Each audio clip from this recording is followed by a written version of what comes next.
Fatih Ansari, आपकी history educator, and we are studying spectrum की a brief history of modern India को। आज हम हमारे चैप्टर 11 को देखेंगे जिसका नाम है इंडियन नेशनल कांग्रेस, उसकी फाउंडेशन एंड साथ ही साथ पहला फेज जो कि होगा मॉडरेट फेज ऑफ कांग्रेस। हमने हमारे पिछले चैप्टर जो कि चैप्टर नंबर 10 था उसमें देखा कि कितनी डिफरेंट एसोसिएशंस और ऑर्गेनाइजेशंस बनाई गई थी कांग्रेस से भी पहले। That means we are talking about pre 1885, क्योंकि वी नो दैट आईएनसी का जो फाउंडेशन है वो 1885 में रखा गया। इससे पहले की बहुत सारी ऑर्गेनाइजेशन, उनके काम और उनका क्या तरीका था, we have seen all of that. Let's begin today and understand कि कैसे कांग्रेस की बुनियाद पड़ी और कैसे, बहुत इंपॉर्टेंटली, जो पहला फेज था मॉडरेट फेज, वो किस तरह से वर्क करता है। सो चैप्टर नंबर 11 आईएनसी, उसका फाउंडेशन एंड मॉडरेट फेज। सो हम देखते हैं कि इन द लेटर ईयर्स जो होंगे 1870 से 1880 के, यहाँ पे एक तरीके की इस्टेब्लिशमेंट के सीड्स बो दिए जाएंगे, एक ग्राउंड बन जाएगा कि इंडिया में अब फाइनली एक ऑल इंडिया ऑर्गेनाइजेशन की ज़रूरत है। हम देखेंगे बहुत सी रीजनल ऑर्गेनाइजेशंस और हमने देखा कि प्रोविंशियल ऑर्गेनाइजेशंस ऑलरेडी एग्जिस्ट करेंगी, लेकिन स्लो स्लो ये महसूस किया जाएगा कि अब एक ऑल इंडिया मूवमेंट की ऑर्गेनाइजेशन की ज़रूरत है और इसे फाइनल शेप दिया जाएगा एक रिटायर्ड इंग्लिश सिविल सर्वेंट के जरिए जिनका नाम होगा Allan Octavian Hume, AO Hume, जो मोबिलाइज करेंगे उस वक्त का हमारा जो एजुकेटेड इंटेलिजेंसिया होगा, हमारे इंटेलेक्चुअल्स होंगे, बुद्धिजीवी होंगे, उन सभी को कि वो सब कोऑपरेट करें। और फाइनली हम देखते हैं कि पहला आईएनसी का सेशन होता है इंडियन नेशनल कांग्रेस का, जो कि होगा बॉम्बे में। और कहाँ पर होगा? गोकुलदास तेजपाल संस्कृत कॉलेज में होगा और ये वक्त होगा दिसंबर 1885 का। Very important to remember all the fact. Gokuldas Tejpal Sanskrit college, जो कि दिसंबर 1885 में पहला सेशन होगा। अब फन फैक्ट यहाँ पे ये है कि पहले सेशन होने वाला था पूना में, बट अनफॉर्चुनेटली वहाँ पर प्लेग फैल जाता है जिसकी वजह से सेशन जो है पुणे की बजाय होता है बॉम्बे में। नाउ अब हमें समझना होगा कि ये तो हम बात कर रहे हैं 1885 की, लेकिन ऑल ऑफ अ सडन तो कोई चीज़ होगी नहीं। हमने जैसे पिछली चैप्टर में ही डील किया था कि इंडियन नेशनल कॉन्फ्रेंस बनाई गई थी और कैसे ये 1886 में जाकर कांग्रेस से, आईएनसी से जाकर मिल जाएगी।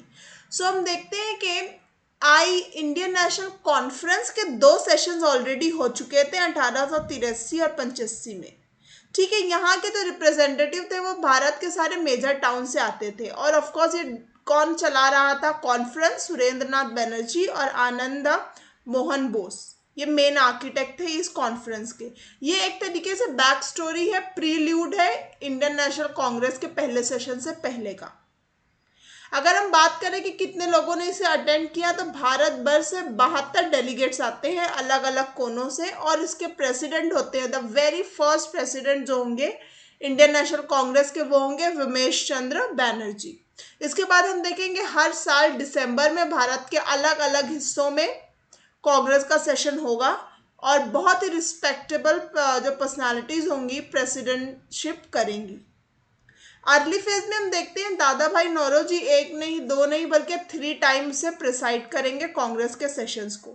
उसके अलावा बदरुद्दीन तैयब जी, फिरोज शाह मेहता, पी आनंद चार्लू, सुरेंद्र नाथ बनर्जी, रोमेश चंद्र दत्ता, ये सब जो है, आनंद मोहन बोस, GK गोखले, ये सभी प्रोमिनेंट लीडर होंगे early phase of Indian national Congress के। उसके अलावा there is a long list of other prominent leaders also, जिसमें MG Ranade, BG Tilak, Shishir Kumar Ghosh, Motilal Ghosh, Mohan Madan Malaviya, G Subramania Iyer, Dinshaw Wacha जैसे बहुत से नाम जुड़ जाते हैं। ये सभी जो है इम्पॉर्टेंट पर्सनालिटीज है जो कांग्रेस के लिए बहुत इंपॉर्टेंट रोल प्ले करेंगी। Kadambini Ganguly, important name to remember, होंगी पहली graduate, woman graduate Calcutta university की, और वो 1890 में कांग्रेस के सेशन में आएंगी और एड्रेस करेंगी। एड्रेस कर रही हैं, वो प्रेसिडेंट नहीं है, she is going to address. यहाँ से एक नया जज्बा शुरू होगा कि जो हमारा विमेन फोक है, जो भारतीय महिलाएं हैं वो भी हमारी फ्रीडम स्ट्रगल में आती जाएंगी और एक तरीके का सिंबल होगा कि they can also do it and come towards it और फाइनली हमें आज़ादी की तरफ ले जाए। आईएनसी के अलावा बहुत सारी और भी नेशनल एक्टिविटीज़ जो है प्रोविंशियल कॉन्फ्रेंसेस के ज़रिए भारत भर में फैलाई जा रही थी, जिसमें न्यूज़पेपर्स और साथ ही साथ हमारा साहित्य लिटरेचर बहुत ही इंपॉर्टेंट रोल प्ले करता है। कांग्रेस के फाउंडेशन को लेकर एक कॉन्स्पिरसी थियोरी रादर हमेशा मूव अराउंड करती है, जिसका नाम है द सेफ्टी वॉल्व थियोरी। सो क्या है ये थियोरी? बहुत से लोगों का ऐसा कहना था कि जो एओ ह्यूम है, एलन ऑक्टावियन ह्यूम है, उन्होंने कांग्रेस को क्यों बनाने में लोगों को इकट्ठा किया and why he made it. तो उनका कहना है कि वो एक सेफ्टी वॉल तैयार करना चाहते थे, एक तरीके का ऐसा सेफ्टी की दीवार, एक ऐसा बंद कमरा तैयार करना चाहते थे कि जहाँ पे भारतीय आए, अपनी निराशा, अपना गुस्सा सब जाहिर करें और चले जाए, ताकि 1857 में जैसा रिवोल्ट उमड़ा था वैसा इंसिडेंट फिर से ना हो पाए। जो डिसकंटेंट भारत में बढ़ रहा था उसे रिलीज करने के लिए एक ग्रुप बनाया जाए, जहां पर वो आए, हर साल मिले, मीटिंग करे, अपना गुस्सा खत्म करे और चले जाएं, ऐसा मानना था। यही कहा जाता है। इसी वजह से जो लॉर्ड डफरिन थे उन्होंने किसी भी तरह की ऑब्स्ट्रक्शन नहीं डाला और कांग्रेस बहुत आसानी से फॉर्म हो गई। द एक्सट्रीमिस्ट लीडर जो थे लाला लाजपत राय, वो इस थियोरी में बिलीव करते थे। कुछ मार्क्सिस्ट जो हिस्टोरियन है वो भी कॉन्स्पिरेसी थियोरी को मानते हैं, जो कि थी सेफ्टी वॉल्व नोशन की। फॉर एग्जाम्पल अगर हम बात करें आरपी दत्त की, तो उनका ये ओपिनियन था कि जो आईएनसी है ये एक कॉन्स्पिरेसी के नतीजे में उभरी है, पैदा हुई है, और इसका मकसद है कि पॉपुलर अपराइजिंग को दबाना है and it is not good for India. Eventually इसके पीछे एलन ऑक्टेवियन ह्यूम के और अंग्रेज़ों के अपने मकसद हैं। लेकिन जब हम मॉडर्न इंडियन हिस्टोरियंस की बात करते हैं तो वो सभी इस आइडिया पे बहुत डिस्प्यूट रखते हैं और इवेंचुअली हम देखते हैं कि इस आइडिया को माना नहीं जाता है, सेफ्टी वॉल थ्योरी को एक्सेप्ट नहीं किया जाता है। उनका कहना है कि जो इंडियन नेशनल कांग्रेस थी ये रिप्रेजेंट करती है भारत को, हमारी पॉलिटिकल कॉन्शियसनेस को, और कैसे हम सभी में एक जज्बा था एक नेशनल बॉडी बनाने का जो कि हमारे पॉलिटिकल इकोनॉमिक डिमांड को ब्रिटिशर्स के सामने रख पाए। ऐसा कहा जाता है कि ऐसी जो ऑर्गेनाइजेशन है would not have been allowed to form अगर इसमें ब्रिटिशर्स साथ ना दिए होते, अगर उनका कोई अपना मकसद नहीं होता। लेकिन फॉर एग्जांपल अगर हम Bipin Chandra the great historian की बात करें तो उनका कहना है कि जो अर्ली कांग्रेस लीडर्स थे, रादर देन ह्यूम ने उन्हें यूज़ किया, उन्होंने ह्यूम को यूज़ किया एज अ लाइटनिंग कंडक्टर। उसका मतलब है कि as a catalyst to bring together nationalistic forces. क्योंकि अगर ये सेफ्टी वॉल्व का सहारा ना लिया जाता, इसे गाइज नहीं बनाया जाता, इसके पीछे काम नहीं किया जाता, so it was not easy कि कोई एक नेशनल बॉडी बन सके और उसे ब्रिटिश अपोज ना कर सके। तो रादर देन ह्यूम ने इंडियंस का यूज़ किया, इंडियंस ने ह्यूम को यूज़ किया एज अ कैटलिस्ट, ताकि वो सभी एक साथ जुड़कर नेशनलिस्टिक काम कर सके। क्या थे एम्स एंड ऑब्जेक्टिव्स कांग्रेस के, किस चीज़ों के लिए वो काम कर रही थी, what they wanted to achieve. So अगर हम इनिशियल स्टेज की बात करें तो वो चाहते थे एक ऐसा मूवमेंट जो डेमोक्रेटिक हो, जो नेशनलिस्टिक हो और ये पूरे देश में भर जाए। हम जानते हैं कि ये उनका जो पहला एम होगा या जिनके थ्रू वो आएंगे वो होंगे एजुकेटेड पीपल। जो आईएनसी का पहला फेज होगा उसकी लीडरशिप सभी इंग्लिश एडुकेटेड होंगे, इसलिए उनका जो फोकस ग्रुप होगा अगेन एजुकेटेड लोग ही होंगे।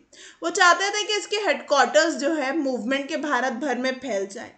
साथ ही साथ they wanted to promote friendly relations. जितने भी अलग अलग नेशनलिस्टिक पॉलिटिकल वर्कर्स हैं अलग अलग भारत के हर हिस्से में, उन सब में एक फ्रेंडली रिलेशन हो, उन सब में यूनिटी का जज्बा फैले। वो लोग ब्रिटिशर्स के खिलाफ लोगों में जज्बात डालना चाहते थे, एंटी कॉलोनियल आइडियोलॉजी पैदा करना चाहते थे कि भारत की आम जनता जो मासेस है वो भी इस बात को समझे और एंटी कॉलोनियल अप्रोच में उनका साथ दे। वो एक पॉपुलर डिमांड लोगों में बनाना चाहते थे ताकि सभी मिलकर गवर्नमेंट के सामने अपने पॉइंट ऑफ व्यू को रख सके, अपनी डिमांड्स को रख सके और इकोनॉमिक और पॉलिटिकल प्रोग्राम जो है भारत में बेहतर तरीके से किया जा सके। दे वॉन्टेड टू कंसोलिडेट, बढ़ाना चाहते थे और मजबूत करना चाहते थे the feeling of national unity. हम जानते हैं कि भारत में अलग अलग जात, मजहब और अलग अलग कम्युनिटीज एक साथ रहती हैं, तो वे जो रिलीजन, कास्ट और या फिर रीजनल डिफरेंसेस है उन सभी को छोड़कर एक नेशनल यूनिटी बन पाए, ये भी एम होगा आईएनसी का। साथ ही साथ of course they wanted to promote the Indian nationhood, कि हमें एक आजाद भारत मिले। अब हम बात करते हैं पहले फेज की, जो कि शुरू होगा 1885 में जब कांग्रेस बनता है, टिल 1905। देन उसके बाद हम देखते हैं कि सेकेंड फेज जो कि एक्सट्रीमिस्ट फेज होगा आईएनसी का, वो शुरू होगा। लेकिन इस वीडियो में हम बात करेंगे मॉडरेट फेज की, जो कि ये साल तक चलता है।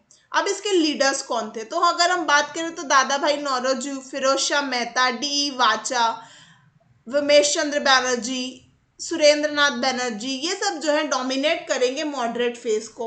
ये किस चीज में बिलीव करेंगे, ये बिलीवर्स होंगे आजादाना सोच के, लिबरलिज्म के, साथ ही साथ ये मॉडरेट पॉलिटिक्स करेंगे, इसीलिए उन्हें ये टाइटल दिया जाएगा, ये लेबल दिया जाएगा ऑफ द मॉडरेट्स।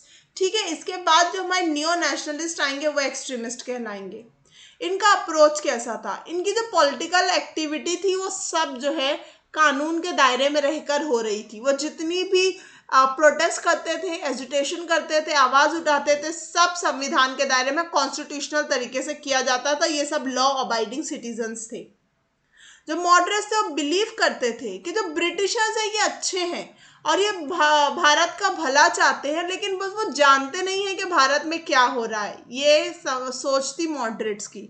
उन्हें ऐसा लगता था कि ब्रिटिश की जो हुक्मरां है वो लंदन में है, इंग्लैंड में है, they are not much aware, उनके ऑफिशियल्स के जरिए उन्हें सही कंडीशन ऑफ इंडिया पता नहीं चल पा रही है, although they wanted to do good to India.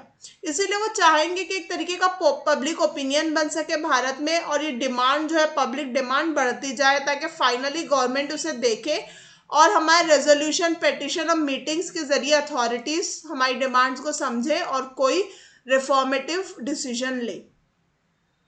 ये सभी चीज अक्वायर करने के लिए वो टू प्रोंग मेथोडोलॉजी का इस्तेमाल करेंगे, दो तरीके इस्तेमाल करेंगे। पहला, जैसे कि हमने अभी डिस्कस किया, वो स्ट्रॉन्ग पब्लिक ओपिनियन बनाने की कोशिश करेंगे, नेशनल स्पिरिट भारत में ढालने की कोशिश करेंगे, साथ ही साथ वो लोगों को एजुकेट करेंगे, उन्हें एकजुट करने की कोशिश करेंगे और उन्हें समझाएंगे कि भारत की पॉलिटिकल हालत क्या है। दूसरा यह होगा कि ब्रिटिश गवर्नमेंट और ब्रिटिश जो पब्लिक होगी उन्हें ये समझाएंगे कि भारत में रिफॉर्म्स की कितनी ज़रूरत है और कैसे वो इसमें अपना काम कर सकते हैं। इसके लिए वो इस्तेमाल करेंगे प्रेयर, पेटिशन और प्रोटेस्ट का तरीका, जो बहुत ही फेमसली PPP कहलाता है, the 3 P's of moderates, prayer, petition and the third P is the protest. हम देखते हैं कि अब British committee of the Indian national Congress establish की जाएगी लंदन में 1879 में, और उनका पब्लिकेशन होगा इंडिया। मींस इनका मकसद क्या होगा, जैसे कि हमने देखा कि वो समझते हैं कि जो इंग्लैंड में है ब्रिटिशर्स, जो क्राउन के लोग हैं, दे डोंट नो, जो पार्लियामेंट के लोग हैं, कि what is happening actually in India. So इसलिए वो एक ब्रांच लंदन में भी रखेंगे ताकि वो वहां पर रहकर बेहतर तरीके से उन्हें चीजें बता पाए। हम देखते हैं कि दादा भाई नौरोजी है जो एक लंबा हिस्सा अपनी जिंदगी का इंडिया के लिए कैंपेन करेंगे अब्रॉड, और हमने देखा था कि वहां पर लंदन में अपनी एक एसोसिएशन भी बनाते हैं इवन बिफोर आईएनसी बनता है। 1890 आते आते हम देखते हैं कि वो डिसाइड करेंगे एक सेशन होल्ड करने का इंडियन नेशनल कांग्रेस का लंदन में, और ये साल होगा 1892 का। लेकिन हम देखते हैं कि 1891 में ब्रिटिश इलेक्शंस होंगे, जिसकी वजह से ये पोस्टपोन हो जाता है और कभी ऐसा होता ही नहीं है।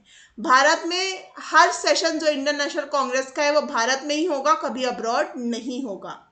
हमारे जो मॉडरेट लीडर्स होंगे वो बिलीव करेंगे कि जो पॉलिटिकल कनेक्शंस ब्रिटेन के साथ है वो भारत के लिए बेहतर है, और वो ये भी कहेंगे कि हम इतने पोजीशन में नहीं है कि हम डायरेक्टली अपने आप को रूल कर सके।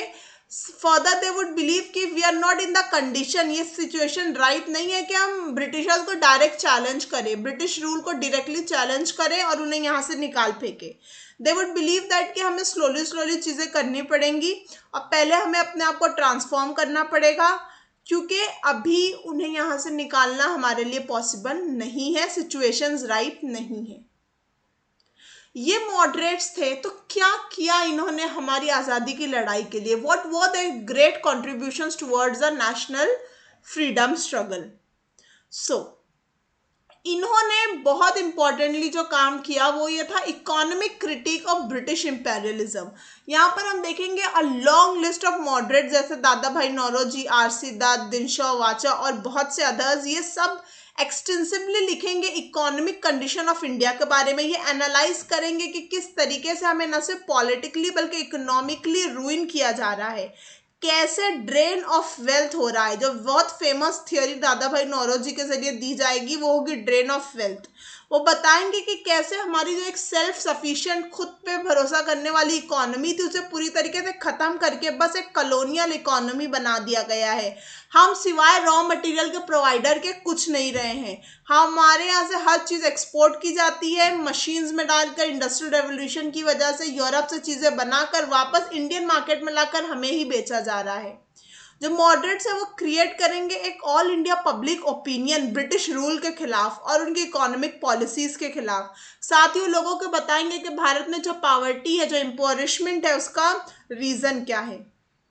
हम देखते हैं कि मॉडरेट्स के इन वर्क की वजह से जो हमारे अर्ली नेशनलिस्ट होंगे वो डिमांड करेंगे कि इंडियन इकोनॉमिक जो है ये ब्रिटेन की डेवलपमेंट के सबसर्वेंस नहीं है, यहाँ पर भी चेंजेस होने चाहिए। हर चीज़ का जो मुनाफा है जाकर इंग्लैंड में ही इस्तेमाल होता था, इंडिया में डेवलपमेंट नहीं हो रही थी। हमारे जो अर्ली नेशनलिस्ट है वो डिमांड करेंगे कि इवन जो लैंड रेवेन्यू, जो टैक्स लगाया जा रहा है ज़मीन पर, उसे भी कम करना चाहिए। हमने पहले ही देखा कि वो लोग बात करेंगे सॉल्ट टैक्स को ख़त्म कर देना चाहिए, अबॉलिश कर देना चाहिए। यहाँ पर एक और मुद्दे पर बात होगी, वो होगी जो प्लांटेशन लेबर होंगे, जो हमारे इंडियन होंगे लेबर्स, जो ब्रिटेन की अलग अलग डिफरेंट कॉलोनीज में अब्रॉड काम करते होंगे, उनकी वर्किंग कंडीशन बहुत बुरी होगी। ये उनकी इम्प्रूवमेंट के लिए भी बात की जाएगी। साथ ही साथ जो मिलिट्री एक्सपेंडिचर, जब ब्रिटिशर्स दुनिया भर में अपनी मिलिट्री का एक्सपेंडिचर करेंगे भारत की तिजोरी से, उसमें भी रिडक्शन करने की मांग की जाएगी। साथ ही साथ कहा जाएगा कि इनकरेज करने की ज़रूरत है मॉडर्न इंडस्ट्री को भारत में भी, जो कि वो नहीं कर रहे थे। इकोनॉमिक चीज़ों के बारे में लिखने, डिमांड करने और लोगों को जागरूक करने के अलावा हम देखते हैं कि मॉडरेट्स जो हैं बहुत से कॉन्स्टिट्यूशनल रिफॉर्म्स की बात करेंगे। साथ ही साथ वो बात करेंगे जो प्रोपेगेंडा लेजिस्लेचर में चलाया जाएगा ब्रिटिशर्स के ज़रिए। अगर हम बात करें उस वक्त की लेजिस्लेटिव काउंसिल की, ठीक है, बेसिकली जो काउंसिल इंडिया में वर्कआउट करती थी एडमिनिस्ट्रेटिवली हर चीज़, उसमें कोई ऑफिशियल पावर नहीं था उसके पास 1920 तक, ठीक है। अब जो इंपेरियल लेजिस्लेटिव काउंसिल होगी ये कॉन्स्टिट्यूट करेगी एक इंडियन काउंसिल्स एक्ट जो 1861 में होगा। अब इसे एक रिप्रेजेंटेटिव बॉडी पास करेगी। इंडियन मेंबर्स जो होंगे इस बॉडी में, इस काउंसिल में, वो बहुत कम होंगे। हम देखते हैं कि 30 साल गुजर जाएंगे 1862 से 1892 तक, लेकिन इस पूरे 30 साल में सिर्फ 45 इंडियंस ही इसके लिए नॉमिनेट होंगे। वो भी कौन लोग? जो कि पैसे वाले लॉयलिस्ट होंगे ब्रिटिशर्स के इंटरेस्ट के लिए, उन्हें ही चुना जाएगा। हम देखते हैं ओनली हैंडफुल जो हमारे पॉलिटिकल फिगर्स है जो इंडिपेंडेंट बुद्धिजीवी थे जो इसके लिए चुने जाते हैं, जैसे कि सैयद अहमद खान, किरसोदास पाल, वीएन मांडलिक, केएन नुलकर, राजभैरी घोष, ये जो है वेरी फ्यू है जो कि नॉमिनेट होंगे इस काउंसिल में, इस बॉडी में। इवेंचुअली इंडियंस को इसमें रिप्रेजेंटेशन नहीं दिया जाएगा। हम देखते हैं कि 1885 से 92 का जो साल होगा, नेशनलिस्ट डिमांड बहुत बढ़ जाएगी कि कॉन्स्टिट्यूशनल रिफॉर्म्स करने की ज़रूरत है, और वो बात करेंगे कि एक्सपांशन ऑफ काउंसिल होना चाहिए। जो काउंसिल है उसमें और लोगों को लिया जाना चाहिए और तरीके के लोगों को लेना चाहिए, और basically they would ask for Indians council में होने चाहिए, क्योंकि वो जो डिसीजंस ले रहे हैं वो इंडिया के लिए ले रहे हैं। So it is very important कि इंडियंस भी उसका पार्ट हो। साथ ही साथ काउंसिल्स में रिफॉर्म करने की भी बात की गई। दैट मीन्स कि मोर पावर दी जाए इन काउंसिल्स को, ग्रेटर कंट्रोल दिया जाए, और specifically they would talk about finance, budget पे ज़्यादा कंट्रोल दिया जाए। जो हमारे अर्ली नेशनलिस्ट होंगे, हमारे जो मॉडरेट्स होंगे, उनका बड़ा लॉन्ग टर्म प्लान होगा और वो चाहेंगे एक डेमोक्रेटिक सेल्फ गवर्नमेंट, लेकिन ये लॉन्ग रन में चाहेंगे। उनकी जो डिमांड्स होगी वो शुरू होगी कॉन्स्टिट्यूशनल रिफॉर्म से, और वो स्लोली चीज़ों की डिमांड करेंगे। लेकिन ये जो रिफॉर्म्स होंगे जो 1892 में ही पास होगा, जिसका नाम होगा इंडियन काउंसिल एक्ट, वो बहुत पुअर होगा एंड सभी कांग्रेस के जो लीडर्स होंगे उसे बहुत सीवियरली क्रिटिसाइज करेंगे। And the nationalist made no secret of that dissatisfaction, वो अपनी डिससेटिस्फैक्शन ब्रिटिश से बिल्कुल नहीं छुपाएंगे और वो डिमांड करेंगे कि इंडियंस को ज्यादा तो लिया जाए, इलेक्ट किया जाए, मेजॉरिटी उनकी हो, कंट्रोल ओवर बजट भी दिया जाए, क्योंकि अभी तक बजट में कोई भी चेंज करने का या कोई भी अमेंडमेंट करने का राइट नहीं था। और एक नया नारा गूंजेगा जो कि बहुत इंपॉर्टेंट है, नो टैक्सेशन विदाउट रिप्रेजेंटेशन। ये स्लोगन दिया जाएगा कि जब तक हमारा रिप्रेजेंटेशन इस काउंसिल में नहीं होगा, हमें ज्यादा तादाद में लिया जाएगा, we are not going to pay the tax, no taxation without representation. अब देखते हैं कि क्या है ये एक्ट जो 1892 में पास हुआ, Indian council act, what it is. So जो नंबर ऑफ एडिशनल मेंबर्स थे इंपेरियल लेजिस्लेटिव काउंसिल में और प्रोविंशियल लेजिस्लेटिव काउंसिल में, वो बढ़ा दिए गए। ठीक है, अब जो गवर्नर जनरल था, अब जो हेड था, उसके पास राइट था कि वो 10 से 16 नॉन ऑफिशियल्स लोगों को चुन सकता है, जो कि पहले 6 थे, अब 10 से 16 हो जाएंगे। लेकिन ये जो नॉन ऑफिशियल मेंबर्स होंगे इंडियन लेजिस्लेटिव काउंसिल के, ये नॉमिनेट किए जाएंगे, इलेक्शन नहीं हो रहा है, नॉमिनेट किए जाएंगे बंगाल चैम्बर ऑफ कॉमर्स से और प्रोविंशियल लेजिस्लेटिव काउंसिल से। ठीक है, अब या फिर उन्हें nominate, again the word recommend, किया जा सकता है यूनिवर्सिटीज के जरिए, म्यूनिसिपैलिटीज, जमींदार, या अगेन चेंबर्स ऑफ कॉमर्स के जरिए। अब यहाँ पर ऐसा हम देख रहे हैं रिप्रेजेंटेशन की बात हो रही है, there is no election, democratic election नहीं है, ये रिप्रेजेंटेशन हो रहा है, लेकिन रिकमेंडेशन से होगा या फिर आपको कोई नॉमिनेट करेगा। अगेन जो फाइनेंस की वो बात करेंगे वो नहीं मिलेगा, बजट को डिस्कस नहीं किया जा सकता, उस पर कोई भी क्वेश्चन नहीं पूछे जा सकते, ये सब उसके नेगेटिव पॉइंट्स थे। अब इसकी लिमिटेशन क्या थी, अभी भी जो ऑफिशियल्स थे वो मेजॉरिटी में होंगे। सो जो नॉन ऑफिशियल्स अगर इंडियंस चुन कर भी जाएंगे, मेरा मतलब है नॉमिनेट भी हो, रिकमेंड भी हो और वहां पहुंच भी जाएं, तो उनकी आवाज का कोई भी वजन नहीं होगा, क्योंकि जो मेजॉरिटी है वो ब्रिटिशर्स की ही होगी। फिर उसके बाद एवरेज जो है ये सिर्फ 13 दिन के लिए साल में मिलते थे, उसमें भी जो अनऑफिशियल इंडियन मेंबर्स है वो प्रेजेंट नहीं होते थे ऑल द टाइम। जैसे हमने देखा जो बजट है, ना आप उस पर सवाल उठा सकते हैं, ना आप उसमें कोई अमेंडमेंट दे सकते हैं, ना ही कोई सप्लीमेंट्रीज उसके लिए दी जा सकती हैं, ये डिस्कस ही नहीं किया जा सकता all together. So the Indians were not happy with this act कि आप हमारे फाइनेंसेस पर हम ही सवाल नहीं उठा सकते, अमेंडमेंट्स करे नहीं जा सकते, so what's the point of it. दादा भाई नौरोजी जो होंगे, गोपाल कृष्ण गोखले, लोकमान्य तिलक, ये सब डिमांड करेंगे सेल्फ गवर्नमेंट की। ठीक है, जैसा कि हो रहा होगा कनाडा और ऑस्ट्रेलिया में, जो कि ऑफ कोर्स कॉलोनीज होंगी ब्रिटेन की ही। सो वो कहेंगे कि जिस तरह कनाडा और ऑस्ट्रेलिया में सेल्फ गवर्निंग कॉलोनीज के तौर पर वो उभरे हैं, व्हाई नॉट इंडिया। सो वो इसके तर्ज पर भारत में भी काम करने की डिमांड करेंगे। हम देखते हैं लीडर्स लाइक फिरोज शाह मेहता या फिर गोखले जो हैं गवर्नमेंट की पॉलिसीज और प्रपोजल्स का सिवियर क्रिटिसिज्म करेंगे और बेबाक तरीके से लिखेंगे और लोगों को भी बताएंगे। अब ब्रिटिश जो है उन्होंने ये सोचा था, उनका ये इंटेंशन था कि जो काउंसिल्स है ये इनकॉर्पोरेट करेगी वोकल अमंग इंडियन लीडर्स, के उन्हें अलाउ अगर कर देंगे तो उनके पॉलिटिकल स्ट्रीम थोड़ी शांत हो जाएगी। वाइल जो इम्पोर्टेंट काउंसिल है could afford to remain deaf to their criticism, कि हम बिना कुछ मतलब उनकी कोई बात नहीं मानेंगे, वी वुड रिमेन डेफ, वो लोग कुछ भी कहें क्रिटिसिज्म में but they would be happy with it. But ऐसा नहीं हुआ, people were not happy about it जो काउंसिल एक्ट पास हुआ था। जो नेशनलिस्ट थे वो एनहांस करेंगे उनके पॉलिटिकल स्टेचर को और एक नेशनल मूवमेंट को बिल्ड करेंगे। उस वक्त जो इंपेरियलिस्ट रूल होगा, जो ब्रिटेन का रूल होगा, उसकी जो सच्चाई है लोगों को बताएंगे और इसकी वजह से एक एंटी इंपेरियलिस्ट जो जज्बात है भारत भर में, मासेस में, पब्लिक में फैल जाएगा।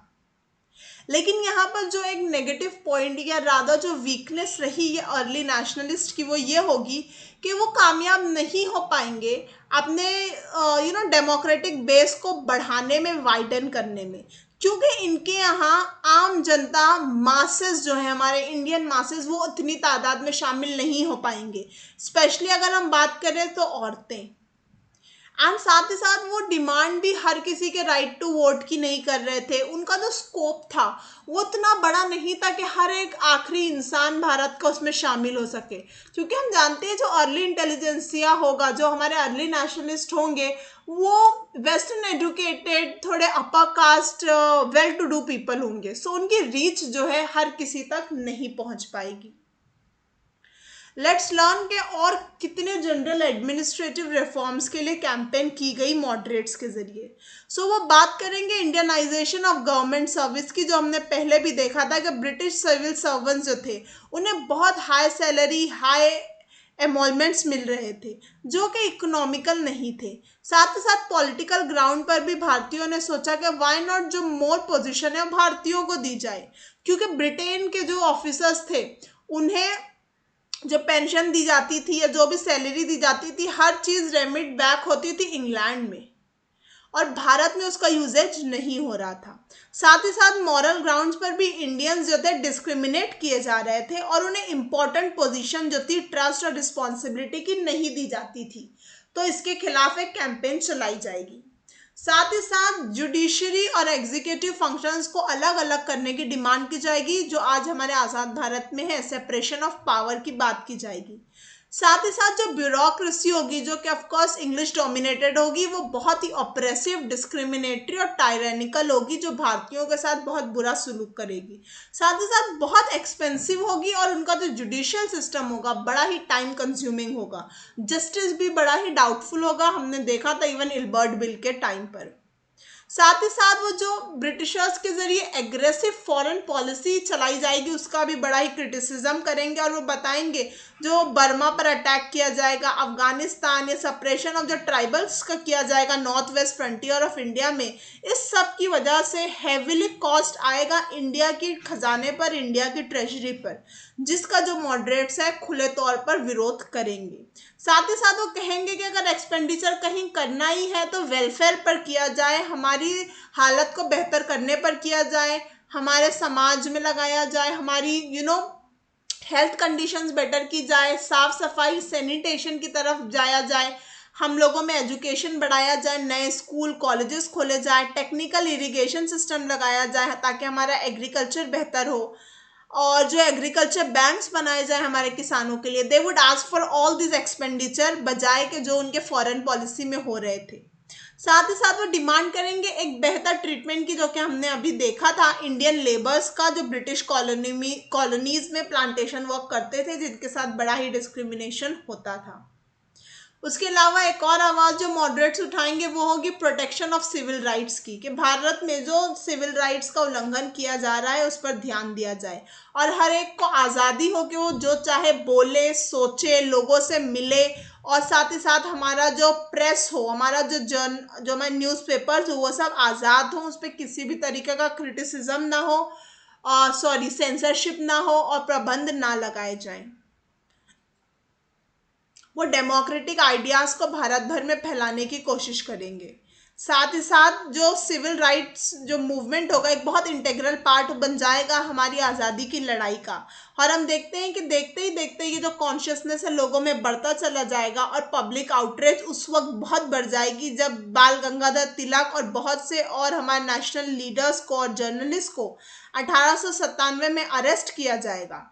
और एक और जो इंसिडेंट वो होगा डिपोर्टेशन ऑफ नाटू ब्रदर्स, जो चाफेकर ब्रदर्स होंगे जिन्होंने जनरल रांट पर हमला किया होगा after his tyrannical work in India, उन्हें भी डिपोर्ट कर दिया जाएगा, उन्हें भारत से दूसरी जगह भेज दिया जाएगा और उनका कोई ट्रायल भी नहीं होगा। इसके खिलाफ जो है भारत भर में हमें गुस्सा देखने को मिलेगा। लेट्स सी कि जस्टिस महादेव गोविंद रानडे और गोखले क्या बात करते हैं 1891 में। जस्टिस राणा देव कहते हैं कि यू डोंट रियलाइज कि हमारी क्या प्लेस है हिस्ट्री में हमारे भारत की, क्योंकि आज जो कुछ हो रहा है, हम जो गवर्नमेंट को कह रहे हैं, इन रियलिटी हम ये हमारे लोगों को कह रहे हैं, ताकि वो समझ सके कि किस तरीके से सोचना है इन मुद्दों के बारे में, ताकि वो काम कर पाए बेहतर तरीके से और आने वाले सालों में हम बेहतर रिजल्ट देख सके। क्योंकि वो कहते हैं कि जो ऐसी पॉलिटिक्स जो आज भारत में हो रही है, ये कभी भारत ने इस जमीन ने नहीं देखी है। So people need to take time, लेकिन finally they would come around it. हमने मॉडरेट्स के बारे में देखा, हमने देखा कि उनके एम्स एंड ऑब्जेक्टिव्स क्या थे, वो किन चीज़ों के बारे में आवाज़ उठाते हैं। लेकिन लेट्स सी कि हम कैसे उन्हें इवेलुएट कर सकते हैं, अगर हम देखना चाहें कि उन्होंने क्या काम किया और कितने हद तक उसका इफेक्ट हुआ। So they did a great great job. बहुत फिनोमिनल काम किया जाता है मॉडरेट्स के ज़रिए। हाँ, वो मासेस तक नहीं पहुंच पाए, लेकिन उसके अलावा उन्होंने जो काम किया वो आने वाली जनरेशन के लिए, आने वाले फेजेस के लिए वो एक इवन ग्राउंड कर कर जाएंगे। वो एक ऐसी ज़मीन तैयार करके जाएंगे कि जहाँ पर काम करना काफ़ी आसान हो जाएगा, क्योंकि वो अपने वक्त के सबसे प्रोग्रेसिव लोग होंगे। वो एक नेशनल अवेकनिंग करेंगे, वो भारतीयों को जगाएंगे, उनको उनके कॉमन इंटरेस्ट के बारे में बताएंगे, उन्हें एक साथ चलने की ताकत देंगे और उन्हें बताएंगे कि हमारा एनिमी कौन है और हमें कैसे अपने भारत के लिए लड़ना है। साथ ही साथ वो लोगों को पॉलिटिकल वर्क के लिए तैयार करेंगे और नए आइडियाज़, मॉडर्न आइडियाज़ जो उन्होंने किताबों में पढ़े हैं, समझे हैं, लोगों को बताएंगे और समझाएंगे। वो बताएंगे कि कितने एक्सप्लॉयटेटिव है ब्रिटिशर्स, कितना गलत कर रहा है कॉलोनियल रूल हमारे साथ, बीट पॉलिटिकली या इकोनॉमिकली, कैसे हमारी पावर्स को, हमारे पैसे को ड्रेन किया जा रहा है। वो बताएंगे hard realities of the time, और वो छोटे छोटे जज्बातों पर बटे हुए नहीं होंगे, वो एकजुट होकर काम करेंगे। वो एक बेस तैयार करेंगे पॉलिटिकल ट्रूथ का, जो इंडिया को मदद करेगा आगे जाकर अपने लिए लड़ाई लड़ने में। वो एक बहुत ही सॉलिड बेस तैयार करेंगे, more vigorous militant mass based national movement का, जो आने वाले सालों में जैसे कि एक्सट्रीमिस्ट और उनके बाद रेवोल्यूशनरी आएंगे भारत में। हम जानते हैं कि वो फेल हो जाएंगे वाइडन करने में अपने डेमोक्रेटिक बेस को, लेकिन the scope of the demands भी काफ़ी सीमित होगा। लेकिन इसके बावजूद जो उन्होंने इतना कुछ कर दिया होगा, वही उसके लिए बहुत कामगर साबित होगा। हम जानते हैं कि जो रोल ऑफ मासेस, या फिर हम जिसे कह सकते हैं रोल ऑफ पब्लिक, कितना इंपॉर्टेंट है। सो जो मॉडरेट फेज होगा नेशनल मूवमेंट का, हम जानते हैं कि उसका जो सोशल बेस नैरो होगा, और मासेस जो है यहाँ पर एक पैसिव रोल प्ले करेंगी, वो बहुत एक्टिवली यहाँ पर इंक्लूडेड नहीं होंगी। क्यों? क्योंकि जो अर्ली नेशनलिस्ट थे, उन्हें पॉलिटिकल फेथ नहीं था मासेस में। उन्हें लगता था कि हम इतने बटे हुए हैं, हमारा आज का जो भारत है इतने अलग अलग हिस्सों में बटा हुआ है कि वी आर नॉट रेडी, हम लोग काफ़ी इग्नोरेंट हैं, हम लोग काफ़ी कंजर्वेटिव है अपनी सोच को लेकर, हमारे आइडियाज़ उतने विकसित नहीं हुए हैं कि हम एकजुट होकर, इतनी विभिन्नताएं होने के बाद भी एक साथ मिलकर एक कॉमन एनिमी के खिलाफ इतनी बड़ी जंग लड़ पाए। लेकिन वो फेल हो जाते हैं रियलाइज करने में कि it was only during the freedom struggle ही वो वक्त होगा कि जब पॉलिटिकल पार्टिसिपेशन के जरिए हम देखेंगे कि पूरा भारत एकजुट होकर सामने आता है। मॉडरेट्स के साथ मसला ये था कि जो मास पार्टिसिपेशन लैक करता था उनके प्रोसेस से, उसकी वजह से they could not take any militant political position. वो बहुत मिलिटेंट तरीके से, स्ट्रॉन्ग तरीके से अपनी पॉलिटिकल स्टांस नहीं ले पाए, क्योंकि अथॉरिटीज़ बहुत ही ज़्यादा पावरफुल थी। लेकिन हम देखते हैं कि उसके बाद जो मूवमेंट आएगा वो ये करेगा।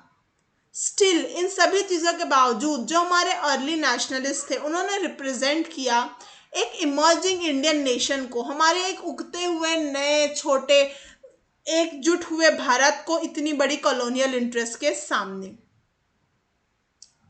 A lot of different Indian leaders have their opinion about the moderates, और वो जिस तरीके से काम करते थे। For example one of them जो थे पट्टाभी सतारामैया, उनका कहना है कि हम ब्लेम नहीं कर सकते मॉडरेट्स को उनके एटीट्यूड के लिए, क्योंकि वो हमारे पाइनियर्स थे, उन्होंने इस सब की शुरुआत की थी, उन्होंने इंडियन पॉलिटिकल रिफॉर्म लाया। उन्होंने जो हमारी स्थापना है वो इतनी गहरी की है कि ये 6 फीट डीप है ये फाउंडेशन, और इसे अब कोई हिला नहीं सकता। उन्होंने हमारे लिए ये पॉसिबल किया कि अब हम एक सुपर स्ट्रक्चर इस फाउंडेशन पर बना पाए। हम आज जो कुछ भी स्वराज और जितनी भी चीज़ों की डिमांड कर रहे हैं, या फिर अगर हम जो कंप्लीट इंडिपेंडेंस भी आज मांग रहे हैं, ये सब उस बेस पर डिपेंड करता है जो हमारे मॉडरेट्स हमारे लिए बनाकर गए हैं।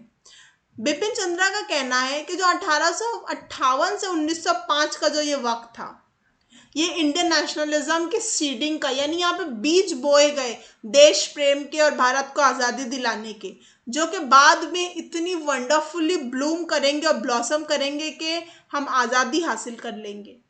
लाला Lajpat Rai, one of the extremist leader, इनका कहना है it was at best opportunist movement. ये मॉडरेट्स की प्रशंसा नहीं करेंगे, वो कहेंगे कि जो मॉडरेट्स का मूवमेंट था बड़ा ही अपॉर्चुनिस्ट था, ये लोग बड़े ही मौका परस्त थे, और ये सिर्फ अपॉर्चुनिटीज देगा हिपोक्रेसी को, और ये सब कुछ लोगों को देश प्रेम के नाम पर अपना काम करने के लिए एक मौका दे देगा। ऐसा कहना होगा लाला लाजपत राय का।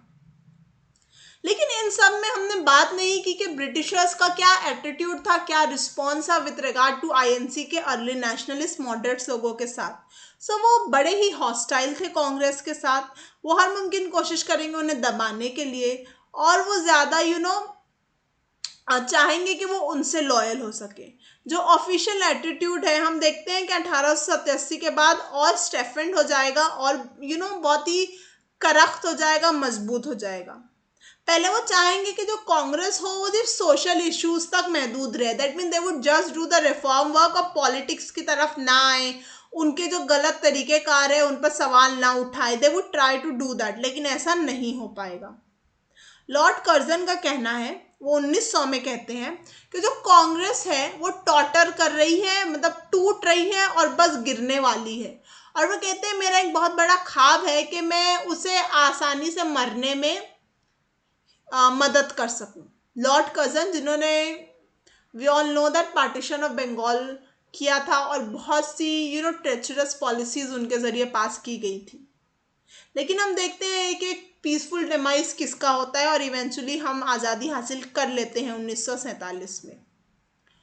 जो गवर्नमेंट होगी वो रिजॉर्ट करेगी ओपन कंडेमेशन ऑफ कांग्रेस की, वो कांग्रेस के खिलाफ कहेंगे, वो उन्हें कहेंगे कि कांग्रेस एक सिडिशियस ब्राह्मण्स और डिसलॉयल बाबूस का एक ग्रुप है। वो कहेंगे कि यहाँ पे जो भी लोग हैं वो सिर्फ देश के खिलाफ बात कर रहे हैं, अथॉरिटीज़ के खिलाफ बात कर रहे हैं, और ये बड़े ही डिसलॉयल बाबूज हैं। साथ ही साथ उस वक्त जो पावर में होंगे डफरिन, वो कहेंगे कि ये फैक्ट्री ऑफ सिडिशन है, दैट मीन्स कांग्रेस जो है एक फैक्ट्री है जहाँ पे सब सिडिशियस लोग ही रहते हैं। The officials encourage reactionary elements, और हम देखते हैं कि जो ब्रिटिशर्स हैं यहाँ पर अपनी एक चाल चलेंगे, और सर सैयद अहमद खान और राजा शिव प्रसाद जैसे लोग जो होंगे बनारस के, ये मिलकर बनाएंगे एक यूनाइटेड इंडियन पेट्रियाटिक एसोसिएशन, और ये एक तरीके का एक अपोजिट ग्रुप होगा कांग्रेस का, और ये काउंटर करना चाहेंगे कांग्रेस के प्रोपेगेंडा को। गवर्नमेंट एक बहुत ही इंपॉर्टेंट उनका जो और मेथड होगा जो हमेशा से है, divide the nationalist on the basis of religion. वो डिवाइड एंड रूल की पॉलिसी भी अपनाएंगे इन नेशनलिस्ट के साथ भी, और एक वो और पॉलिसी इस्तेमाल करेंगे कैरेट एंड स्टिक की पॉलिसी मॉडरेट्स के साथ। ये क्या होगा, वो मॉडरेट्स को एक तरीके से लकड़ी में एक गाजर जैसे खरगोश को दिखाया जाता है और उसे कहीं पर भी ले जाया जा सकता है, वैसे ही वो मॉडरेट्स को कहेंगे कि हम ये डिसीजन लेने वाले हैं, आप हमारे साथ चलिए, बट अल्टीमेटली ऐसा कुछ नहीं हो पाएगा और नेशनलिज्म भारत में सिर्फ बढ़ता ही जाएगा।